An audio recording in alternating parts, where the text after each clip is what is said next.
என்ன தமிழ், இன்னும் எவ்வளவு நேரம் இப்படியே இருக்க போற? எத்தனை பிரச்சனை வந்தாலும் கவலையை ஒதுக்கி வச்சுட்டு அந்த பிரச்சனையை சால்வ் பண்றதுக்கு என்ன வழியோ அதை யோசிக்கணும். நீ தானே அடிக்கடி சொல்லுவ. இப்போ நீயே இப்படி இருந்தா என்ன அர்த்தம்? சிபி, வர்ஷினிக்கு ஒருவேளை இந்த மாதிரி அசம்பாவிதம் நடந்திருந்தா உங்களால இப்படி ரிலாக்ஸ்டா இருந்திருக்க முடியுமா? என்ன தமிழ், ஏன் தங்கச்சி ஓன் தங்கச்சின்னு? எனக்கு ரெண்டு பேருமே ஒண்ணுதான் தமிழ். அந்த ராஸ்கல் பிரபு தேன்மொழி காலத்துல தாலி கட்டினதுல எனக்கு வருத்தம் இல்லைன்னு சொல்றியா? சிபி, நான் அப்படிலாம் சொல்லல. தமிழ், பிரச்சனை நடந்துருச்சு. எனக்கு வர்ற கோவத்துக்கு அந்த ராஸ்கல் பிரபுவை அடிச்சு அவனை பத்தின எவிடன்ஸ்லாம் கலெக்ட் பண்ணி போலீஸ்ல புடிச்சு கொடுக்கணும்னு தோணுது. ஆனா இப்ப அதை செஞ்சா மேலும் காம்ப்ளிகேட் ஆகும் தான் பல்ல கடிச்சு உட்கார்ந்துட்டு இருக்கேன். அவன் தாலியை கட்டிட்டான், தேன்மொழி கூப்பிட்டா அவளும் வர மாட்டேங்கிறா. அப்படி இருக்கும்போது நாம தான் ஸ்ட்ராங்கா யோசிச்சு எப்படி பிரபுட்ட இருந்து தேன்மொழியை காப்பாற்றணும்னு யோசிக்கணும் தமிழ். நடந்த பிரச்சனையை மட்டுமே யோசிச்சுட்டு இருந்தோம்னா நம்மளால அந்த பிரபுவை ஜெயிக்க முடியாது. உன்னை பழைய தமிழா கம்பீரமா நான் பார்க்கணும்னு நினைக்கிறேன். அந்த தமிழால தான் இந்த பிரச்சனை ஈஸியா சால்வ் பண்ண முடியும். என்ன தேன்மொழி, ஒவ்வொரு தடவையும் நான் கொண்டு வந்து சாப்பாடை ஊட்டி விட்டுட்டே இருக்க முடியுமா? இந்தா சாப்பிடு. எனக்கு வேண்டாம். ஏன் வேணாம்? நீ சாப்பிடாம பட்னி போராட்டம் நடத்தினா உனக்கு நீதி கிடைச்சுன்னு யாராவது சொன்னாங்களா? ஐயோ தேன்மொழி, உனக்கு இன்னும் என்னை பத்தி சரியா தெரியல. பட் போக போக தெரிஞ்சுப்ப. இப்ப சாப்பிடு. தயவு செஞ்சு என்ன கொஞ்சம் தனியா இருக்க விடுறீங்களா? சாப்பாடு வேண்டான்னு சொன்னா கேளுங்களேன். ஏன் சாப்பிட மாட்டேன்? உங்களுக்கும் எனக்கும் ஏதாவது சம்பந்தம் இருக்கா? திடீர்னு என் கழுத்துல தாலி கட்டி இந்த வீட்டுல கொண்டு வந்து உட்கார வச்சிருக்கீங்க. ஜனாமாவை பழி வாங்க போறேன்னு சொல்றீங்க. என் அப்பாவை அடைச்சு வச்சிருக்கீங்க. இவ்வளவு சித்திரவதையை அனுபவிச்சுக்கிட்டு நான் எப்படி சாப்பிடுவேன்? என்னால முடியாது. தயவு செஞ்சு எடுத்துட்டு போங்க. தென்மொழி, அவனை சாப்பிடுன்னு கெஞ்சல, சாப்பிடுன்னு சொல்றேன். நீ இது சாப்பிடலன்னா அங்க உன் அப்பாவும் சாப்பிட மாட்டாரு, பட்னி கிடப்பாரு. அவருக்கு வேற பிபி சுகர்னு என்னெல்லாமோ கண்டபடிக்கு ஏறி கிடக்குன்னு சொன்னாங்க. ஒழுங்கு சாப்பிடலாம், உடனே மயக்கம் வந்துருமாமே. சமத்த சாப்பிட்டுருமா. சாப்பிட்டுருவேன்னு நினைக்கிறேன். சரி, ஓகே. நான் இப்போ வெளியே போயிட்டு ஒரு 10 நிமிஷம் கழிச்சு வரேன். தட்டு எம்டியா இருக்கணும். ஓகே, வா, இப்பவே போய் நம்ம போலீஸ்ல கம்ப்ளைண்ட் பண்ணலாம். இந்த கல்யாணத்தை இன்னும் ரெஜிஸ்டர் கூட பண்ணல. இதனை தூக்கி வீசலாண்டி. வா, போயிடலாம். அது முடியாதுக்கா. முடியாதா? ஏன்? என்னால வெளியில சொல்ல முடியாது. அதுதான் ஏன்? ஏன் நீ இப்படி பைத்தியம் மாதிரி பேசுற? என்ன ஆச்சு உனக்கு? அவனுக்கு உனக்கும் எந்த உறவும் இல்ல தேனு. இந்த தாலியை நீ ஏன் சுமக்கணும்? கழட்டி வீசிட்டு வாடி. இல்லக்கா, அவன் கூட தான் நான் வாழ்ந்து ஆகணும். வேற வழியே இல்லக்கா.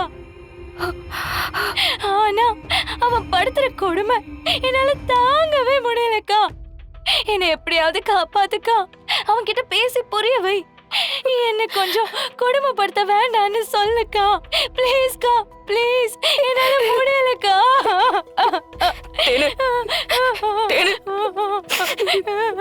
அழாத தேனு. நான் சொல்றத கேளு. இங்க பாரு, நான் சொல்றத கேளு தேனு. நான் எப்படியாச்சும் அவன் கிட்ட பேசி புரிய வைக்கிறேன். இல்லக்கா, உன்னாலையும் முடியாது. இதுக்கு ஒரே முடிவுதான். நான் போயிடுறேன். எல்லாரையும் விட்டு போயிடுறேன். இந்த உலகத்தை விட்டே போறேன். நான் போறேன். ஏய் தேனு,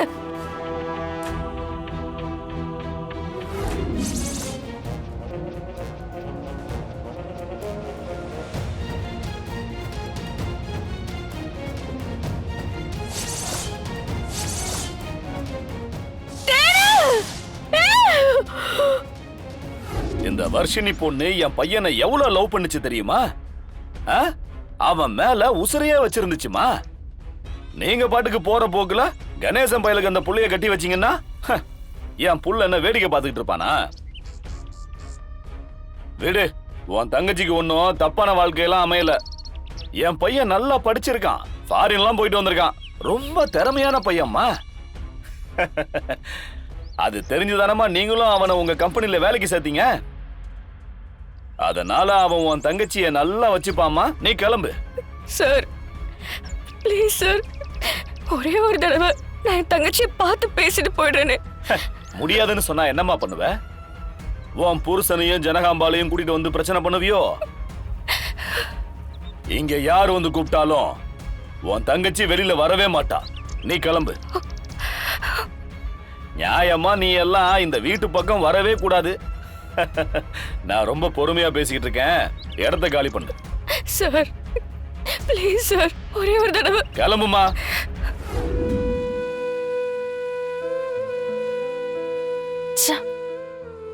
தமிழ நான் எவ்வளவு நம்பினேன். என் கூட பிறந்தவ மாதிரி பார்த்த என்ன நம்ப வச்சு கழுத்து அறுத்துட்டா. அவ தங்கச்சி என் பிரபு கூட வாழ்ந்துகிட்டு இருக்கா.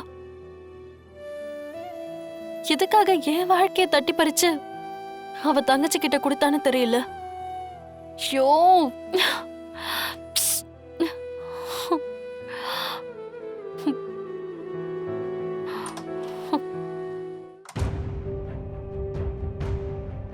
வர்ஷினி, நீ சாப்பிட்டியா?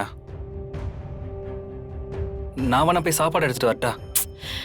இங்க பாரு சேது, சும்மா என்கிட்ட அன்பா இருக்க மாதிரி பேசுறது, என்ன அக்கறையா கவனிச்சுக்கிறது, இதெல்லாம் பண்ணி என் மனசை மாத்தலான்னு மட்டும் நினைக்காத. இதெல்லாம் நடக்கவே நடக்காது. என் எமோஷனுக்கு கொஞ்சமாவது மரியாதை கொடுக்கற மாதிரி இருந்தா என்னை விட்டு விலகி ஏறு. அப்படி இல்ல.